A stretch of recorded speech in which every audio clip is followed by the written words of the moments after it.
Right, hello everyone, and greetings from sunny Jersey. If you don't know it, it's a small island in the English Channel, about 5,500 miles away from where you're sitting right now. This is week 3 of the Science and Society Honours Masters course, and today we're going to be talking about philosophy of disease. This is in preparation for an essay that will be due in on midnight on Wednesday, and please email that to me before that time. Anything after that might be subject to penalties, but I expect you all to hand it in on time anyway.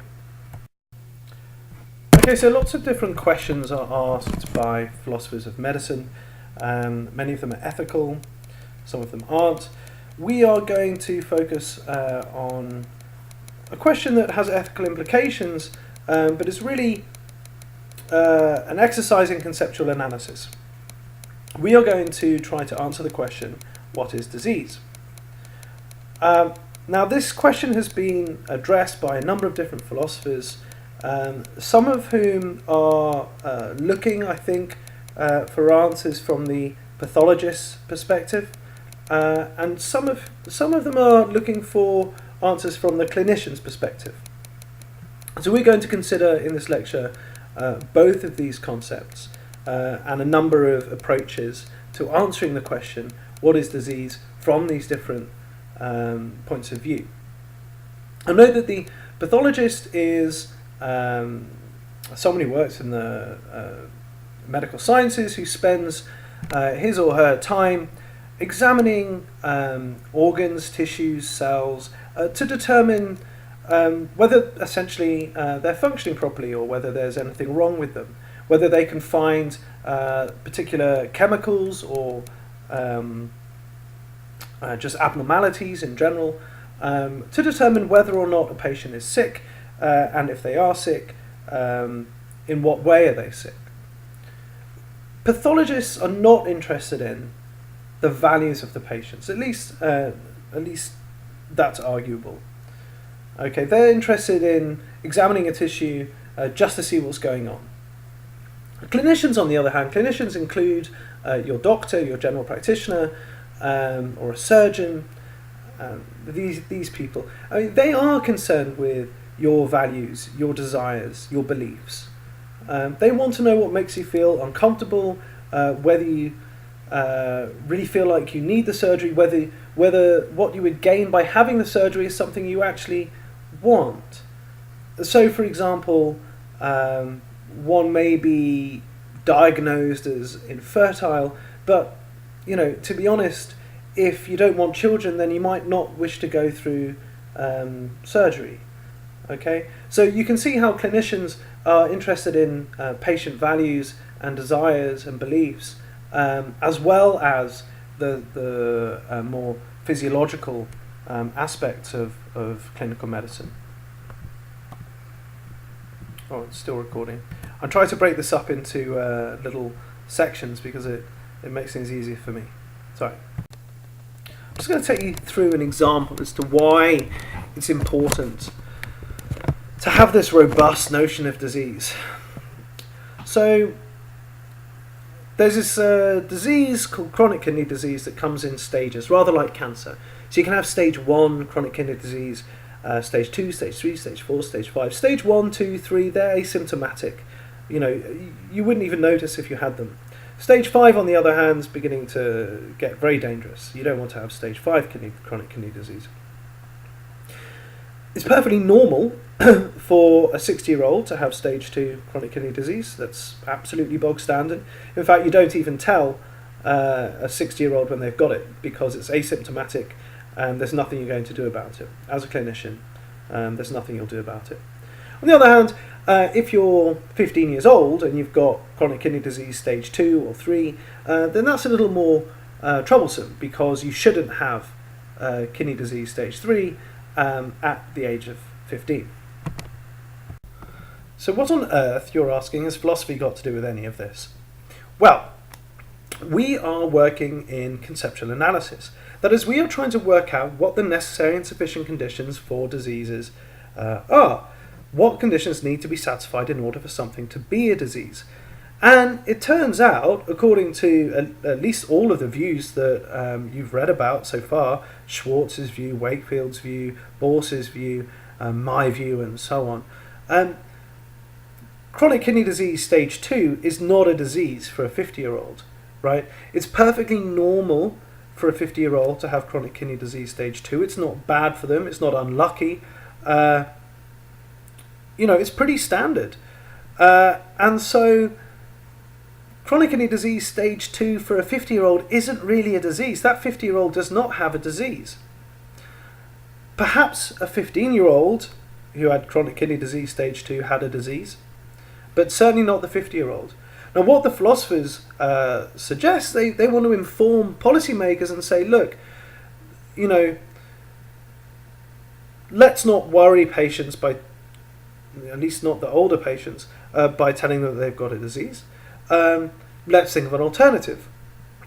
Obviously, philosophers then need to collaborate with clinicians, and one suggestion is to replace the kidney disease system, the stage system, with a kidney age system, rather like in cardiology. So you can have a heart age, right? You can have a heart age of 40, and that's normal if you're 40 years old. As I'm a little overweight and I haven't done any exercise in a long time, my heart age is probably 45, even though I'm only 34. But of course, I can make that better by doing some exercise and going on a diet. I should. Whether or not I will, I don't know. Anyhow, perhaps you can do the same thing with kidney ages, and then 50-year-olds that are told that they have a kidney age of 50 aren't going to be too concerned. But if say kidney age 40 corresponds to what is currently stage 2, then a 20-year-old who's told that they have a kidney age of 40 is still going to be concerned, even though it's asymptomatic and at the moment not doing them too much harm. It's just that it could develop, and it's worth addressing at the moment.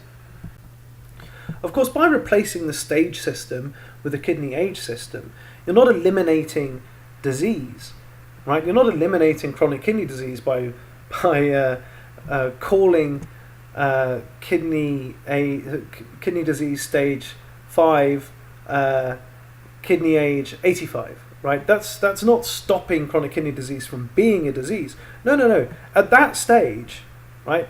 At that kidney age, it is a disease. But it is a disease according to the concept of disease as defined by all of the philosophers that you've read just now. According to Schwartz, according to Bors, according to Wakefield and to Cooper, right, stages 4 and 5 of chronic kidney disease are diseases for these people. The point is, stages 1, 2, and 3 aren't, and so patients shouldn't go on the register, and so they're not going to get upset when they find out that they have been put on a register. Okay. Right. So you have been asked to look at Rachel Cooper's account of disease, which is what I've called the maximally value-laden conception, and also it's the naturalist conception of disease, that provided by Christopher Bors and later developed by Peter Schwartz.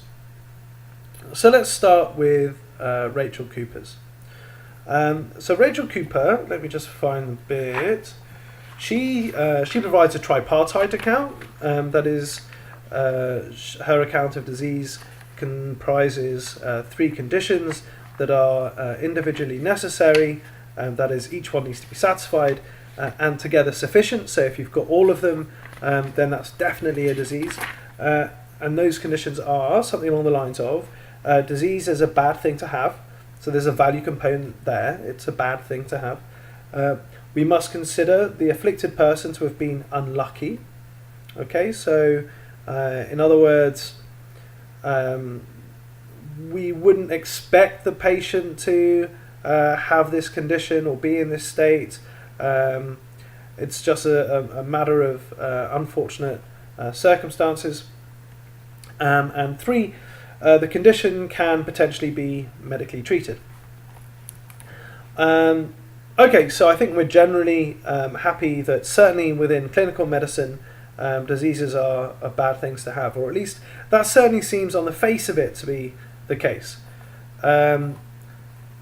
Secondly, they have been unlucky. Okay, well, if you catch a cold, then you could argue that you've been unlucky. If you break a leg, then you might argue that you've been unlucky. And so that seems fairly plausible, I'd say. And finally, if it's a medical condition, then it needs to be if it's a disease, then it needs to be potentially medically treated. So that's not to say that it has to be already medically treatable. There are certain forms of cancer, brain tumours. One gets to a certain stage where it just at least at the moment doesn't look like it can be treated. But we're not looking for. It's not looking for definitely has to be treatable right now. We're looking for can potentially be treated at some point in the future. The reason Cooper puts this in is that there are all sorts of situations that are bad and unlucky, right? So I could have, for example, got in my car and driven down the road, and a terrible driver has just scraped my car as I was driving by. Not harmed, I'm not harmed physically in any way, but my car's been destroyed, or at least a lot of paint damage and that kind of thing, right? So that was bad. It's unfortunate for me. It was bad, and it's unlucky, right? Nobody wants that. Didn't have to happen, but it did. But it's clearly not a disease. I mean, scratching your car isn't a disease, right? So it satisfies the first two conditions, but it doesn't satisfy the third, right? I mean, having a scratched car does not satisfy the condition of being potentially medically treatable, right? As opposed to a brain tumour, okay? A brain tumour, even if it's something that we can't treat now, perhaps it's potentially medically treatable, right? And the key bit, I suppose the key part of this is medically treatable. Okay, so those are the three components. So with respect to the second condition, Cooper suggests that you have to be worse off than the majority of humans of the same sex and age. So that sex and age thing kind of echoes what Bourse has said in the literature. So we'll call that the reference class, as Bourse does. So you've got to be worse off than the majority of humans in that reference class. That's what it is to be unlucky, according to Cooper. Now she justifies this because, or she thinks this is necessary because, people in their 90s, they generally can't walk as far or as fast as they could when they were 50, and they shouldn't consider themselves to be diseased purely in virtue of this fact. However, they can consider themselves to have a pathological condition if they can't walk as fast as most of the other 90-year-olds. That's Cooper's idea. Okay. Well, are there problems with this? Well, there's problems with it if you think that there are conditions that are very standard for 90-year-olds to have and that should count as diseases. Dementia is becoming increasingly common as people get older and older. There will soon be plenty of people in their hundreds, and actually when people are 100 years old, it may turn out to be perfectly normal for people in their hundreds, 105, 110, might be perfectly normal for them to have dementia. Now, just because it's normal to have dementia at 105, at least it seems to me that it shouldn't be disregarded as non-pathological. No, I mean, anyone who's met anyone with dementia will tell you that dementia is a pathological condition. So in this case, according to Cooper's definition, they wouldn't be unlucky, right? That 105-year-old would not satisfy the condition of being unlucky. And yet it seems, at least it seems to me, and I'm sure it seems to you, that anyone with dementia, no matter how old, has a pathological condition. Okay, so there's the first objection to Cooper's view. So what we did with that first objection was to take a case of disease and show that it didn't satisfy one of those conditions, right? So in the case of dementia, it's not unlucky to get dementia, right? So Cooper's provided a set of necessary and sufficient conditions. In order to show that Cooper's definition is incorrect, one either has to show that there are cases of disease which do not satisfy at least one of those criteria, or one has to show a case that satisfies all criteria but isn't a case of disease. And we did the former that time. We showed that dementia is a disease and it doesn't have to satisfy the second criteria. You can be perfectly normal, you don't have to be unlucky, and it's a disease anyway. But you could do it the other way around as well. You can look at or look for instances whereby all three conditions are satisfied, but it's not a disease, and that would also show that Cooper's incorrect. And I think this can be done as well. So the case that I come up with is a case of an unfortunate tattoo. Now, I don't really know what the fashions are here in South Africa, but certainly elsewhere it's become very fashionable to have dictums sort of tattooed onto your arm in Chinese letters, you know. And of course, the British tend not to speak Mandarin, right? We tend not to understand these Chinese characters. The vast majority of the people that get these tattoos have no idea whether it says what they're told or whether it says something completely different. Now, of course, one goes in with a certain amount of trust, okay? So you go in and you ask for your tattoo and you say, I want peace and love in Mandarin. I want it written on my arm, just here. And the tattoo artist says, okay, yep, I can do that. And he's got his little book with peace and love, and then tattoos the relevant symbols. Excuse me, I've got a bit of an itchy nose. Sure. Okay, but imagine the case where Lucy goes into the tattoo shop. She decides she wants peace and love written on her arm, and asks the tattoo artist. And the tattoo artist, she knows him. You know, she knows him well. She trusts him. You know, it's not like she's taking any particular chances that at least that she knows of. The tattoo artist makes a mistake. Okay. And the tattoo artist doesn't actually write down the Chinese characters for peace and love. The Chinese artist, tattoo artist, sorry, not Chinese tattoo artist. The tattoo artist writes down in Chinese letters the symbols for I hate China. Okay, so you've now got Lucy wandering around outside. She's got I hate China written in Chinese characters on her arm. Now that's bad, okay? I mean, she's going to offend any Chinese people she walks past. It's also unlucky. I mean, the tattoo artist didn't mean to write that. Tattoo artist, well-meaning, likes Lucy, just kind of got it a bit wrong, all right? It was unlucky as well. It was unlucky. It's also medically treatable, of course. I mean, as soon as Lucy finds out that it says, I hate China, she's going to get it removed. And, you know, in the sense of medically treatable that Cooper requires, it is medically treatable. So it is bad for Lucy. It is unfortunate, it's unlucky in Lucy's sense. In Cooper's sense. And also it's medically treatable. And yet, it's not a disease, at least not how we would understand disease. So, we have a case that satisfies all the conditions of the tripartite account of Cooper's account of disease, and yet isn't a disease. You might respond, of course, that no, it is a disease, right?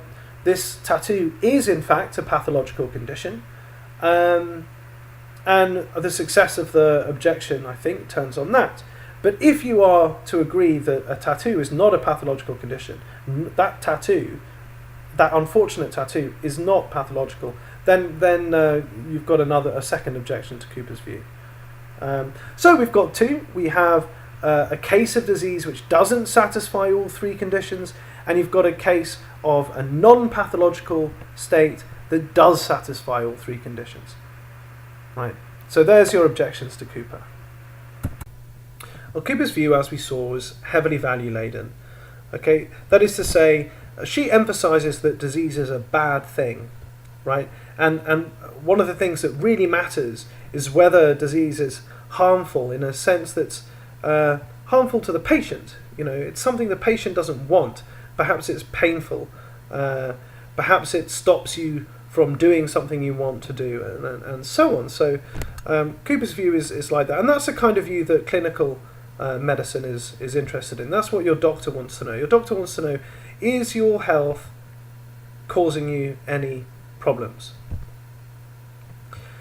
Now, the next view we're going to talk about, that of Christopher Borse, is not intended as a concept of disease in the sense of clinical medicine. It's intended as a theoretical concept of disease, that of the pathologist.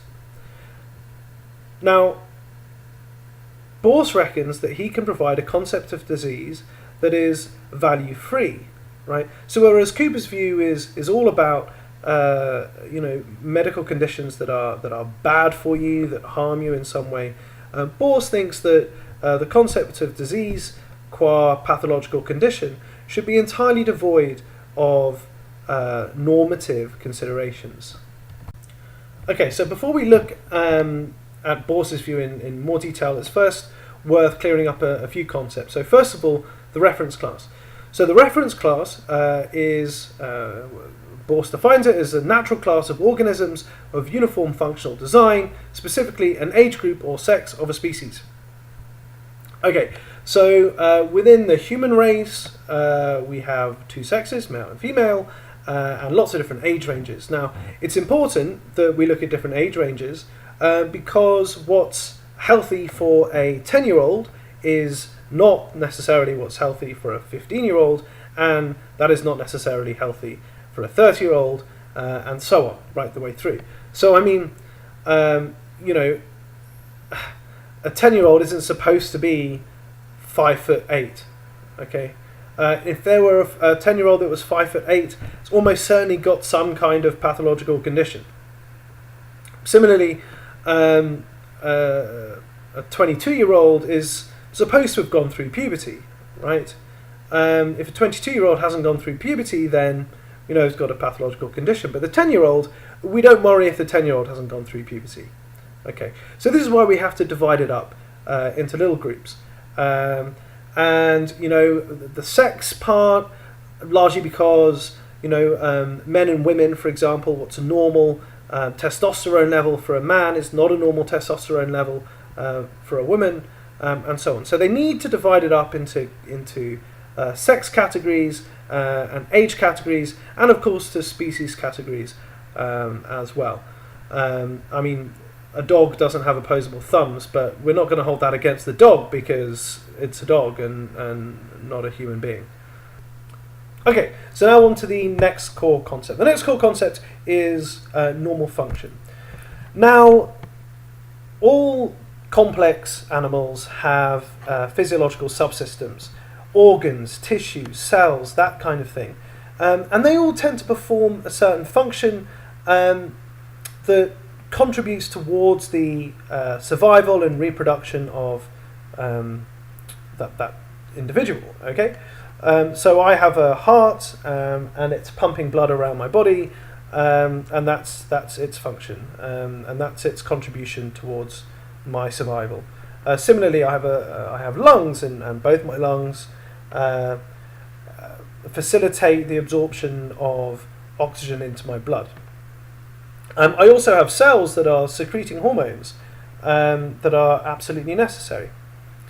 Now, the normal function is what is statistically typical for my reference class. Okay, so we've just defined what a reference class is, and then the normal function of the testes, for example.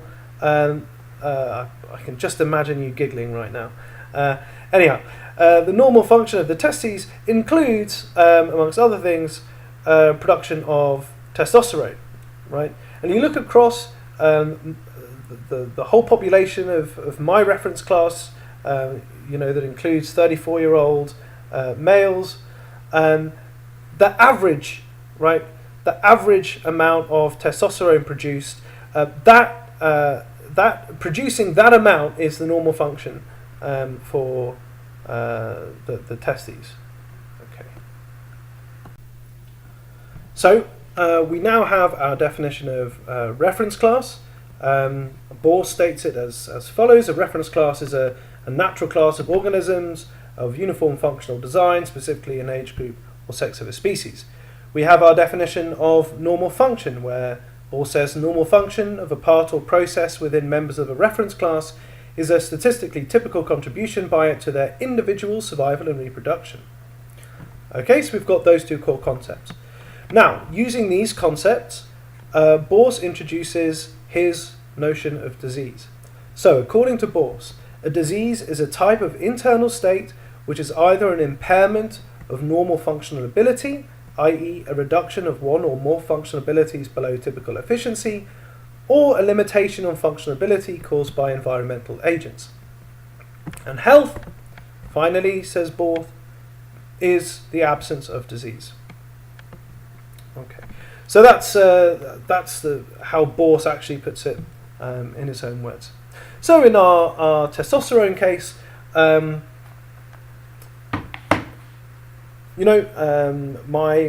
my testes, I would imagine, are producing, hopefully, species reference class typical levels of testosterone.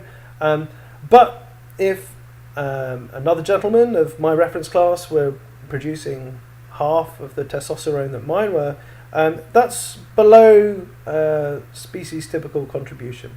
I mean, there's a sort of range, right? So it doesn't have to be precisely the average. Okay, there's a sort of a range, but once your testes are producing below a certain amount of testosterone, then that suddenly becomes pathological. Okay. Similarly, we can do that with all sorts of things. So, lungs. Some lungs are very efficient. Some lungs, some people's lungs absorb way more.